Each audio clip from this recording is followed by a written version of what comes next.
Hey everybody, Tim and Chucky here for another DC animated movie, Green Lantern Emerald Knights. So, I don't know why you're staring at me. So we watched the Batman Gotham Knight, where it was like an anthology series. So I'm going to give you a minor spoiler. This is the last of those. Thank fucking God. Really, I love them. I love the Gotham Knight. I like the Emerald Knight. And this is different than that one as well, because this is actually like, it's a cohesive story with like Hal telling previous stories. Like, it's not different animation or anything like that. Because with the Gotham Knight, every story was a different animation. This was always the same. My brain doesn't like it. It just doesn't like the mini stories? No, because it gets lost in each little mini story, and it's like, alright, why'd that end? Oh wait, it's a new story now. Yeah. And then I'm like, wait, what the fuck is the whole thing that's actually happening? So I love this movie for a couple reasons. First, as always, we start with the major actors. So at the time when the first Green Lantern movie came out, they announced the voice actor, and everybody was like, and then they did the live action movie with Ryan Reynolds, and everybody was like, you should have gotten Nathan Fillion, because especially after Firefly and everything like that, they even did a fan film edit trailer of Nathan Fillion as the Green Lantern, and it's amazing because he is Hal Jordan.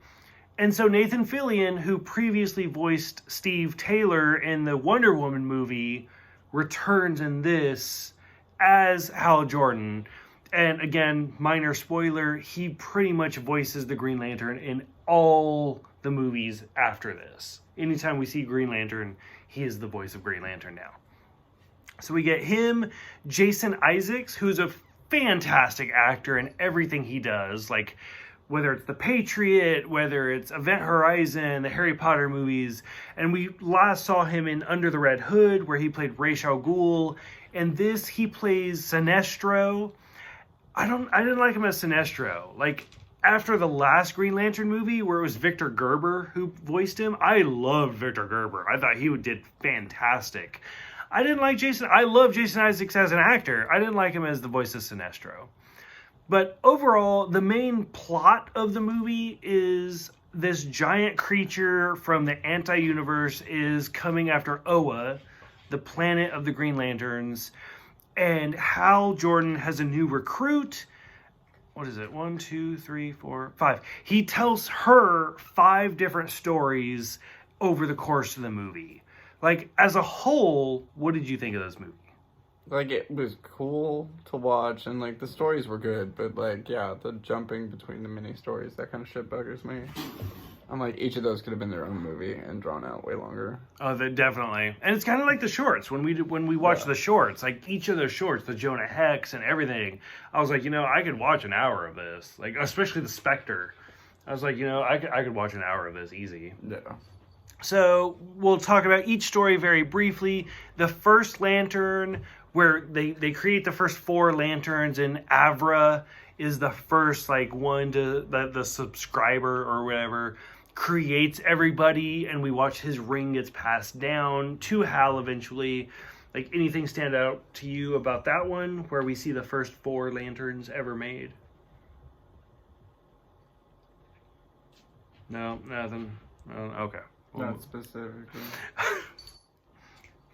The second one with Kilowog, and because we always know Kilowog and Tom Array, the space chicken, are always like the most 2 famous side Green Lantern characters.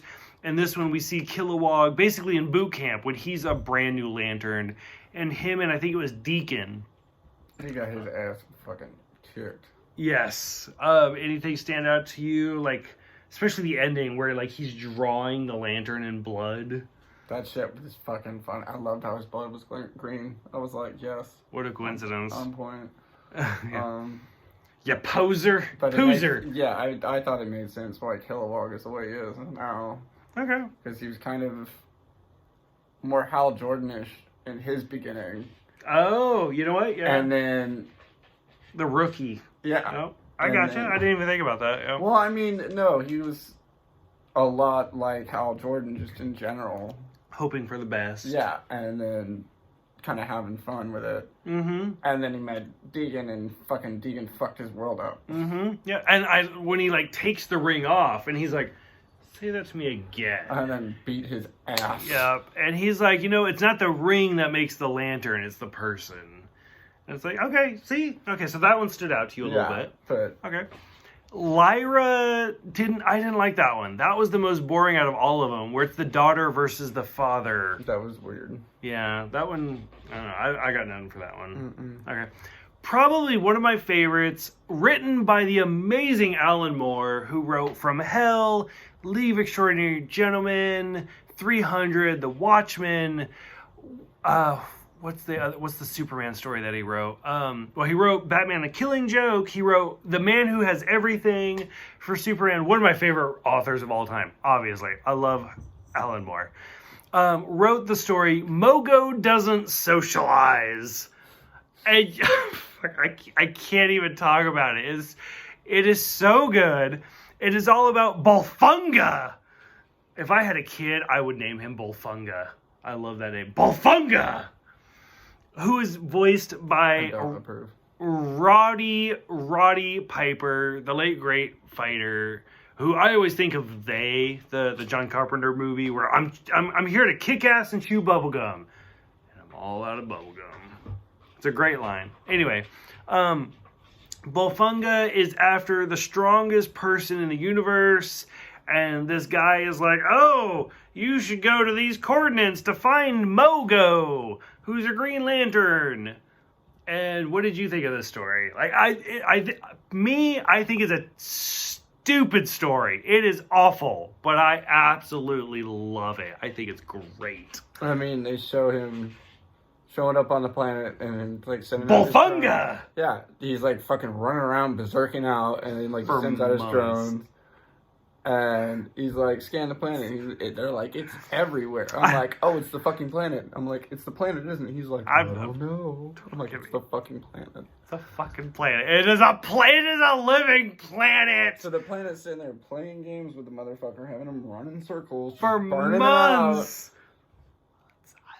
it. I think it's great. When did Bolfunga figure it out? Bolfunga! Or did he fucking die? How can you not even say that name and yell it? I don't know. I don't know. It was months, and finally, it's after he like tried. He tried to blow it up, and then like the Green Lantern thing heals itself, and then he tries to fly away, and fucking Mongo's like, "Oh no, you just tried to blow me up." He's like, "Come back, bitch." Come back, and he's like, "Bolfunga." It's like, no. Bolfunga. I love that story so much. Like, I don't know. Like, so as somebody who is a DC and a Marvel fan, I always make the connection. So there's Mogo, the living planet that is a Green Lantern. And I always think of Ego, the living planet, who is a villain, actually. But I don't know. For whatever reason, this story and this movie, Mogo stands out to me. Like, I love Mogo.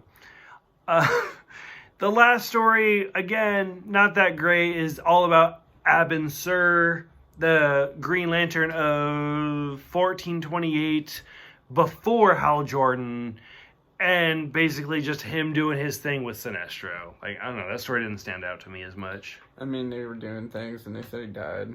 Yeah. So, after that, like, the whole, it kind of bookends, where the beginning starts with, oh, these antimatter aliens are coming to invade Oa, so we need to evacuate, and then we get to the end, and it's like, this antimatter creature is bigger than a moon, so we're just going to throw Oa like a ping pong ball at it to knock it out, and then Mogo appears to really kind of push it along. And then Mogo becomes the new Oa. So it kind of bookends. All the stories make sense. I'm like, so you guys use one of your own Green Lantern members. One of your teammates as a planet. As a home base. Yeah. It's like your base. I don't want to be inside my teammates. I guess it depends on the teammate. No. So, overall, I don't know. I really enjoy this movie. I think Nathan Fillion is amazing as Hal Jordan. I think his voice really, like I said, as a spoiler, we'll hear him again several times. But I really think he helps really make Hal Jordan pop. So overall, I don't know. I like the movie. I have an interest in Green Lantern, even though I haven't read a lot of the Green Lantern comics. I'm still interested. It's just one of those I haven't gotten around to. Right. Do you have any closing thoughts? Like, I mean, I want to see all the other colored lanterns intro storylines. Okay, so you want to see more movies of like the indigo and the violet and the yellow and the black and the white and the ultraviolet and all of this. Okay. There are origin stories to be had. Yeah, there's always origin stories. Okay, anything else? No. No? Okay. So thank you guys for watching this video with us, and we will see you guys next time for Batman Year 1.